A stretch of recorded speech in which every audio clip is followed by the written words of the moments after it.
December 17, 1903. A bitterly cold morning in Kitty Hawk, North Carolina. A gust of wind, a trembling machine, and two brothers staring into the unknown. For just 12 seconds, man conquered gravity. But that moment was built on a lifetime of failure, ridicule, and relentless hope. What if I told you the greatest revolution in transportation, the ability to fly, was not birthed in the labs of wealthy inventors or universities filled with scholars, but in a small bicycle repair shop in Dayton, Ohio?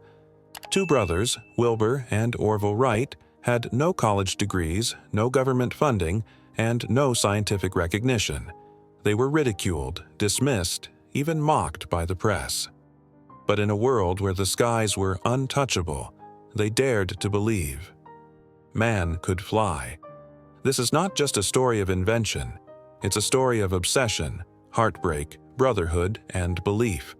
And once you hear it, you'll never look at the sky the same way again. Wilbur was the older brother, brilliant, introspective, often lost in thought. Orville, the younger, curious, lively, and filled with a creative spark.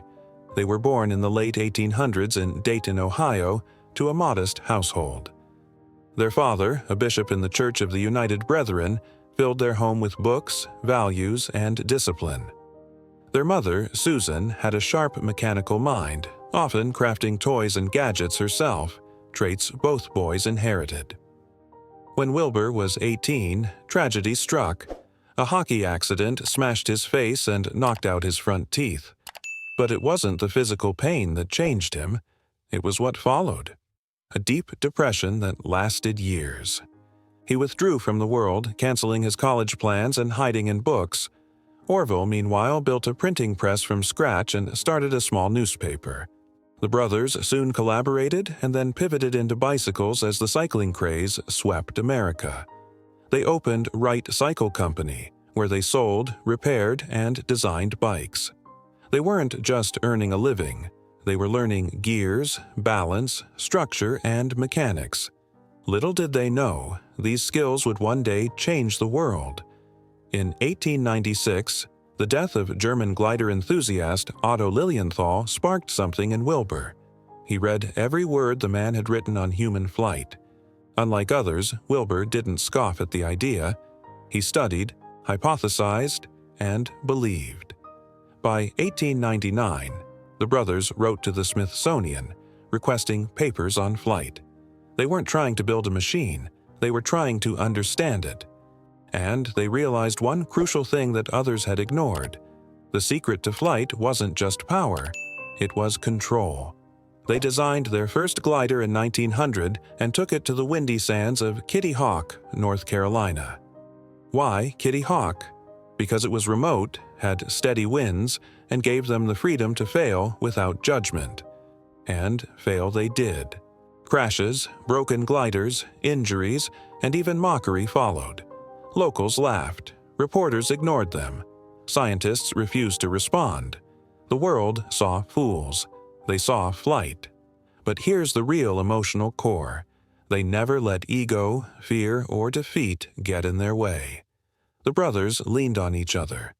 They were always in sync. They trusted each other completely. They learned to pilot by feel. They developed their own wind tunnel and built over 200 different wing designs, testing airflow, drag, and lift. They weren't inventors in lab coats. They were gritty, self-taught engineers, fighting gravity with intuition and grit.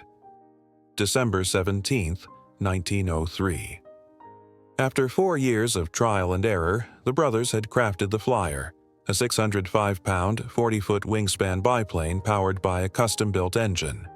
It looked more like a bundle of sticks than an aircraft, but in their eyes, it was hope on wings. That morning, they flipped a coin. Orville would fly first. He lay belly down on the Flyer. The wind howled. The cold cut through their coats. The propellers roared. The Flyer trembled on the launch rail. And then, it lifted. 12 seconds. 120 feet. Just above the ground. Not much, some would say, but it was enough. Enough to say, man can fly. They took turns flying 4 times that day.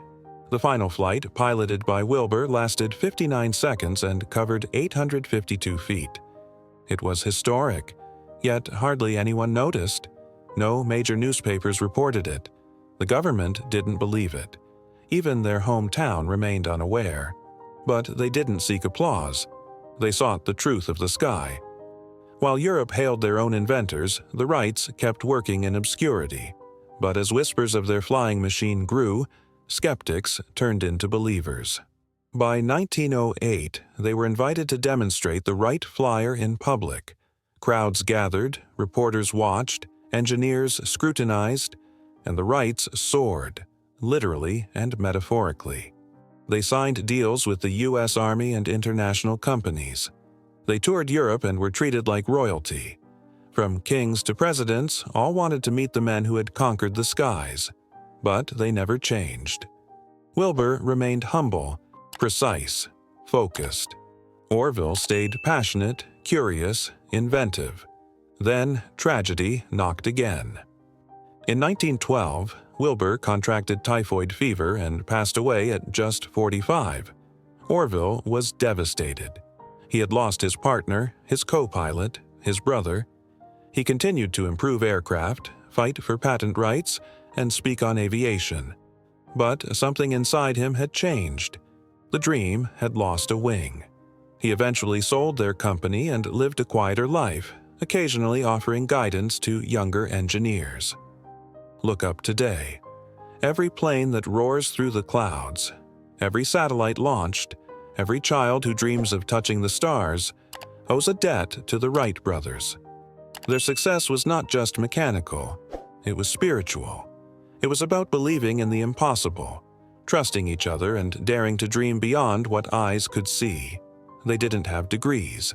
They didn't have money. They had each other. In an era when flight was madness, they made it reality. Today, the world travels across continents in hours. Space exploration is real.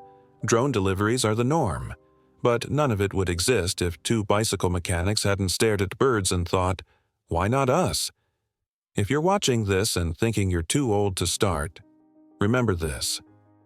Wilbur was 36 when they first flew. They had no outside funding, no fame, no blueprint. They just refused to give up. To the 50-plus audience out there, you've lived through decades of change. You've seen history unfold. But your greatest chapter? It might still be unwritten. The Wright brothers didn't just give us wings. They gave us a blueprint for belief. So what will you dare to dream? Will you write that book? Build that invention? Mentor the next generation? Finally, take that leap you put off for years. Let this story be your lift. Let the memory of Wilbur and Orville whisper through your doubts. If we can fly, so can you. If this story moved you, don't just leave quietly. Like this video. Subscribe to the channel. Share it with someone who needs inspiration, because someone out there may be one story away from flight.